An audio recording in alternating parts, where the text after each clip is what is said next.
ಈ ಪ್ರಕೃತಿಯಲ್ಲಿ ದಿನ ಒಂದಷ್ಟು ಪವಾಡಗಳು, ಅಚ್ಚರಿಯ ಘಟನೆಗಳು ನಡೆಯುತ್ತಲೇ ಇರುತ್ತವೆ.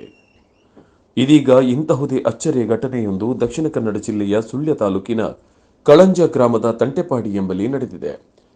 ತಂಟೆಪಾಡಿಯ ಪುಟ್ಟಣ್ಣಗೌಡ ಎಂಬವರ ಮಗಳು ಧನುಶ್ರೀ ಕಳೆದ ಶುಕ್ರವಾರ ಎಂದಿನಂತೆ ಬೆಳಗ್ಗೆ 7 ಗಂಟೆ ಸುಮಾರಿಗೆ ಕಾಲೇಜಿಗೆ ತೆರಳಲು ಮನೆ ಬಳಿಯ ರಸ್ತೆಯಲ್ಲಿ ನಡೆದುಕೊಂಡು ಹೋಗುತ್ತಿದ್ದಾಗ ಅಚ್ಚರಿಯ ದೃಶ್ಯವೊಂದು ಕಂಡಿದೆ. ರಸ್ತೆಯಲ್ಲಿದ್ದ ಜಲ್ಲಿಕಲ್ಲೊಂದು ಗಾಳಿಯಲ್ಲಿ ತೇಲಾಡುತ್ತಿರುವುದು ಕಂಡಿದೆ.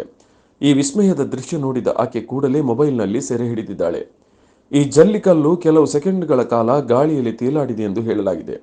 ಸದ್ಯ ಈ ದೃಶ್ಯ ಸೋಷಿಯಲ್ ಮೀಡಿಯಾದಲ್ಲಿ ವೈರಲ್ ಆಗಿದ್ದು ಅಚ್ಚರಿ ವ್ಯಕ್ತಪಡಿಸಿದ್ದಾರೆ ಸಾರ್ವಜನಿಕರು.